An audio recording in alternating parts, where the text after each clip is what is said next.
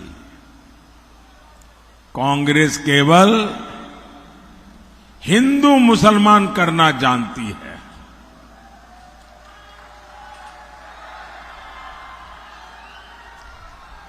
इनके लिए विकास का मतलब है सिर्फ उन लोगों का विकास जो उन्हें वोट देते हैं। कांग्रेस किस कदर हिंदू मुसलमान करती रहती है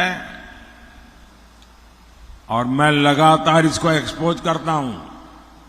और जब मैं इनकी ये सारी बेईमानी बाहर लाता हूं तो इनको जो इकोसिस्टम है वो चिल्लाने लगता है, बोले मोदी हिंदू मुसलमान लाए। अरे मोदी तो ये जो हिंदू मुसलमान के नाम पर देश को तोड़ने वाले लोग हैं ना, उनका कच्चा चिट्ठा खोल रहा है।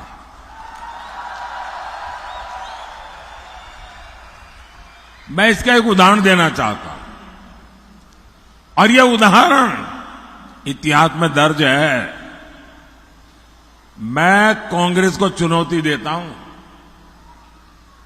अगर हिम्मत है कांग्रेस में तो मेरी इस बात का देश को जरा जवाब दे। नहीं देंगे वो। इनकी तो हालत ऐसी है। मुझे बताइए, आपके घर में आपको कभी आपके माता पिता, अगर आपने दादा उन सबको देखा हो तो उनको याद करने के लिए क्या आपको एल्बम खोलना पड़ता है क्या? अपने माता पिता को याद करो, एल्बम खोलो तब याद आते हैं क्या? इनकी तो हालत ये है कि अपने माता पिता को याद करने के लिए एल्बम खोल के देखना पड़ता। अच्छा ये है, ये जिनकी स्थिति है जी। भाइयों बहनों, कांग्रेस अपनी सरकार के समय खुले आम कहती थी कि देश के संसाधनों पर पहला अधिकार मुसलमानों का है। और ये डॉक्टर मनमोहन सिंह जी ने कहा, उस मीटिंग में मैं मौजूद था और मैंने इसका विरोध किया था। अब मुझे बताइए, ये कहते थे कि नहीं कहते थे? कहते थे कि नहीं कहते थे? अब कांग्रेस वाले कितने ही चू चू करते रहे, सब अवेलेबल है। हालत ये थी कि कांग्रेस और उसके साथी दलों ने क्या किया, जो डेवलपमेंट का बजट होता है उस बजट में भी दरार कर दी भाइयों। उसमें भी बंटवारा करने के लिए सोचा और उन्होंने कहा अब बजट होगा हिंदू बजट, मुस्लिम बजट। ये इन्होंने सोचा था। क्या ये मेरा देश ऐसे चलेगा क्या? और कांग्रेस चाहती थी कि 15% बजट मुसलमानों के लिए अलग से आवंटित हो जाए। भाइयों बहनों, आप सबसे मैं पूछना चाहता हूं, अब उनको धर्म के नाम पर देश बनाना था, बना दिया। कांग्रेस की मजबूरी थी, दे दिया। अब आप कहोगे कि हिंदू बजट, मुस्लिम बजट, क्या ये देश का भला करेगा क्या? जरा हाथ ऊपर करके पूरी ताकत से बताओ कि मेरी बात समझते हो तो। क्या इस देश का बजट हिंदू बजट, मुस्लिम बजट ऐसा हो सकता है क्या? हिंदू के लिए इतना, मुसलमान के लिए इतना हो सकता है क्या? ये पाप कांग्रेस पार्टी कर रही थी। और मुझे याद है, तब मैं गुजरात का मुख्यमंत्री था, मैंने इसका सबसे पहले विरोध किया था। कांग्रेस और इंडिया अलायंस अगर सत्ता में आए तो ये ही करने वाले हैं। क्या हमें देश को एक रखना है कि नहीं है? हर हिंदुस्तानी एक है, ये जरूरी है कि नहीं है? क्या हिंदुस्तानियों को बांटना अच्छी चीज है क्या? मैं आपसे फिर एक बार पूछता हूं, क्या ऐसे लोगों को सिर्फ यहां नहीं, पूरे महाराष्ट्र में एक भी सीट जीतनी देनी चाहिए क्या? एक भी पोलिंग बूथ पे उनका नंबर लगना चाहिए क्या? और मैं महाराष्ट्र के लोगों को बधाई देता हूं, पहले 4 चरण में उन्होंने ये इंडी अगाड़ी को चारों कोने चित्त कर दिया है। साथियों, आज भी इंडी अगाड़ी और कांग्रेस के शहजादे तुष्टीकरण का वही पुराना खेल खेल रहे हैं। इन लोगों की नजर अब एससी, एसटी, ओबीसी के आरक्षण पर है और उन्होंने प्रयोग शुरू कर दिया है।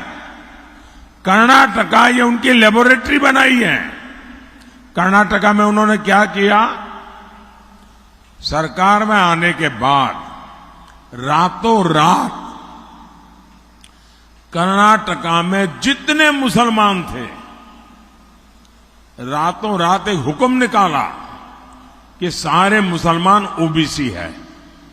रातों रात सब मुसलमान को ओबीसी बना दिया और ओबीसी का आरक्षण का जो कोटा था उसकी बहुत बड़ी लूट उन्होंने उनको दे दी, टुकड़े कर दिए। और आरक्षण की यही लूट कांग्रेस पार्टी पूरे देश में करना चाहती है। आप मुझे बताइए, ये एससी, एसटी, ओबीसी का आरक्षण के टुकड़े करके वो किसको देंगे? किसको देंगे? वही खेल करेंगे कि मुसलमान वोट देता है, मुसलमान को दो। जिनसे ये वोट जिहाद करवाने की बात कर रहे हैं, आप मुझे बताइए, आपने महाराष्ट्र में इंडी अगाड़ी में एक भी व्यक्ति ने, एक भी नेता ने इसका विरोध करते किसी को सुना है क्या? चुप बैठ गए। और मोदी सब जगह पे बोलता है तो कहते हैं मोदी हिंदू मुसलमान कर रहा है। मोदी हिंदू मुसलमान नहीं कर रहा है, मोदी उनके हिंदू मुसलमान का जो खेल है देश की जनता के सामने उसको खुला कर रहा है। और मुझे बताइए, एक कर्तव्य मुझे करना चाहिए कि नहीं करना चाहिए? क्या मुझे चुप रहना चाहिए? क्या मेरी छवि के लिए मुझे देश को तोड़ने देना चाहिए क्या? मेरे लिए मेरी छवि से ज्यादा मेरे हिंदुस्तान की एकता मेरे लिए प्राथमिकता है। भाइयों बहनों, कदम कदम पर देश को बांटने की सोचने वाले क्या आपके वोट के हकदार है क्या? आपके वोट के हकदार है क्या? साथियों, इंडी अलायंस के लोग जब तक सत्ता में थे, इन्होंने देश कैसे चलाया था? देश के भीतर बाजार सुरक्षित नहीं थे, सिनेमा हॉल सुरक्षित नहीं थे, होटल हो, रेस्टोरेंट हो, रेलवे स्टेशन हो, कुछ भी सुरक्षित नहीं था। और जो आज फर्स्ट टाइम वोटर होंगे ना, उनको तो ऐसी कोई चीज का पता ही नहीं होगा।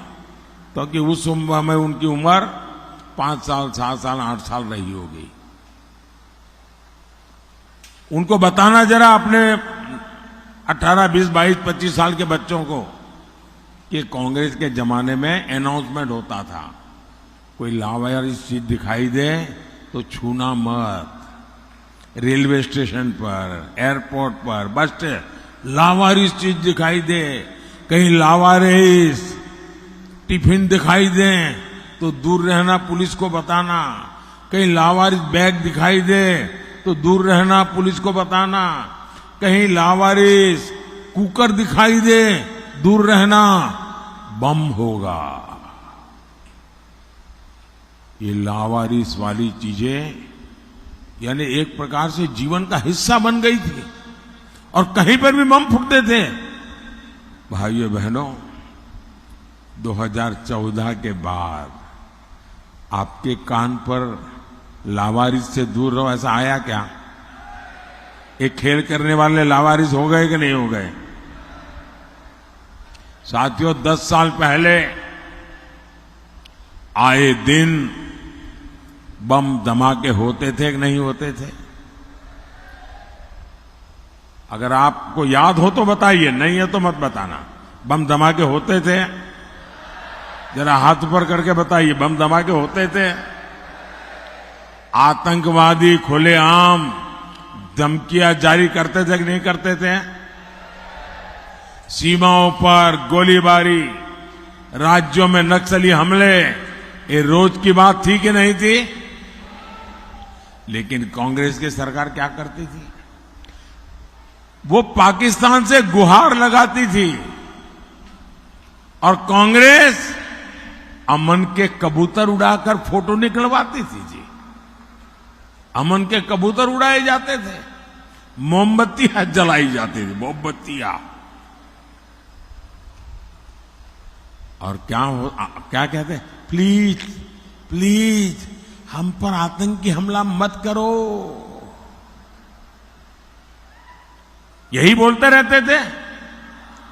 अरे वीर भारत भूमि की साख पर कांग्रेस ने बहुत चोट पहुंचाई थी। और जब से आपने मोदी को सेवा का मौका दिया, तब से क्या हुआ? Surgical strike, air strike.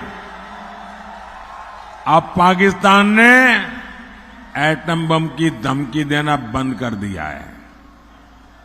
लेकिन साथियों, आपको एक और बात नोट करनी चाहिए। भारत को धमकी देने का काम पाकिस्तान की तो नहीं हिम्मत, लेकिन कांग्रेस वाले वो फाइल लेके घूम रहे हैं। कांग्रेस वाले कह रहे हैं, कांग्रेस नेता कह रहे हैं कि पाकिस्तान का सम्मान करो, उनसे सर झुका के बात करो। क्यों? उनके पास एटम बम है, एटम बम। अरे उनके पास रख रखाव के पैसे नहीं यार।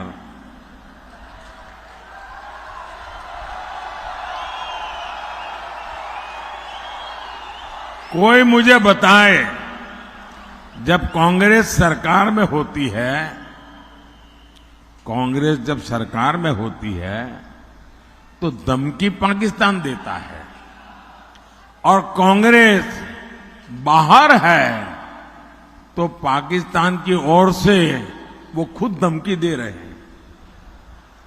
पाकिस्तान अपनी संसद के भीतर स्वीकार करता है कि उसने आतंकी हमले करवाए, लेकिन यहां कांग्रेस और इंडिया गाड़ी के लोग उसे क्लीन चिट देते हैं। कोई जरा बताइए ऐसा क्यों है?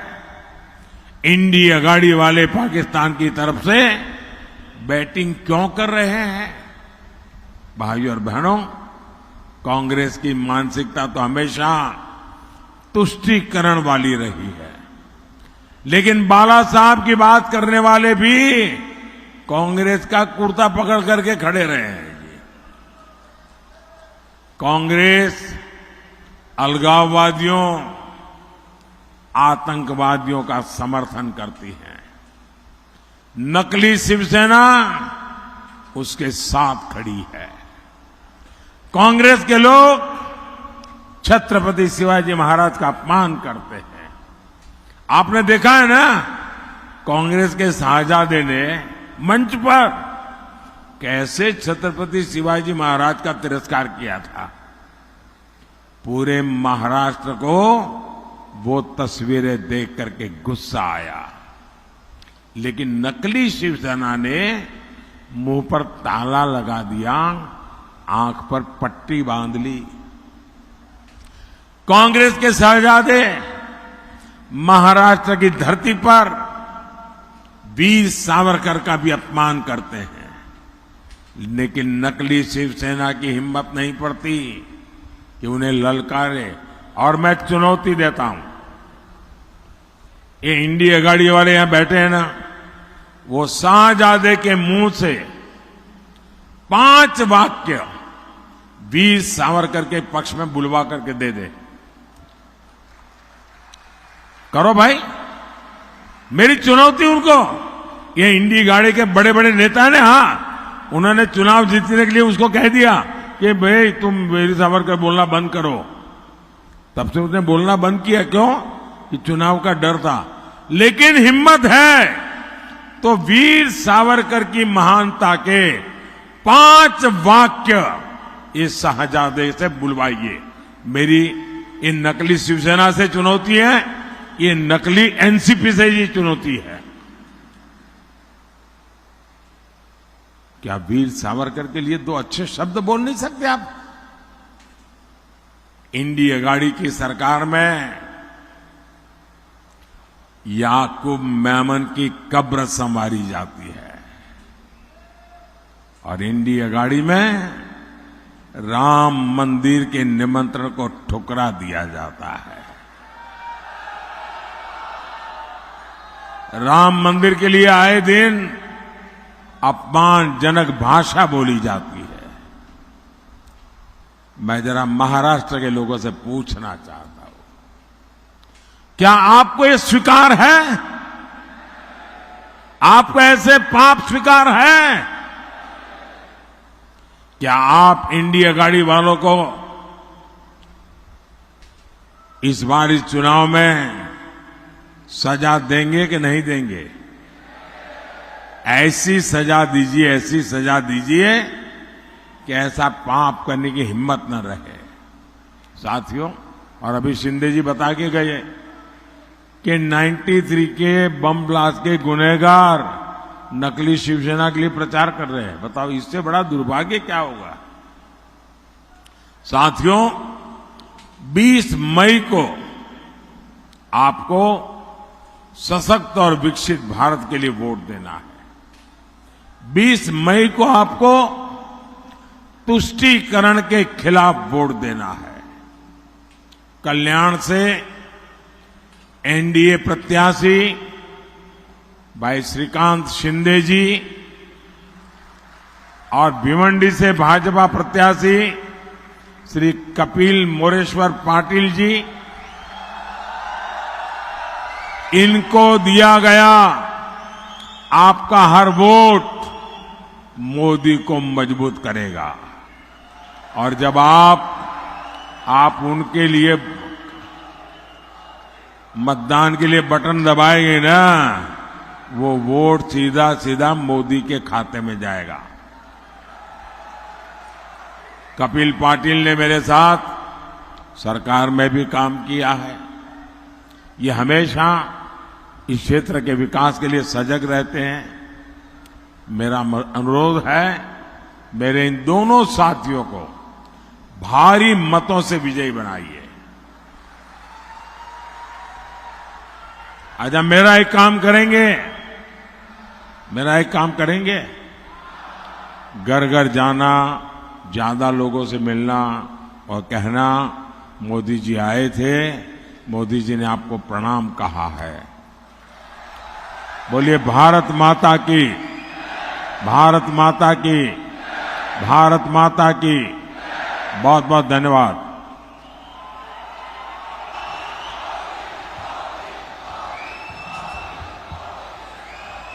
आपका संबोधन सौगात के रूप में बरकरार रहेगा। ये पूंजी हमारे लिए प्रेरणा का स्रोत है, हमारे आत्मविश्वास को अधिक बल देती है। मैं हृदय की गहराइयों से कल्याण भिवंडी वासियों की ओर से आभार प्रकट करती हूँ। महायुति का निर्धार अब की बार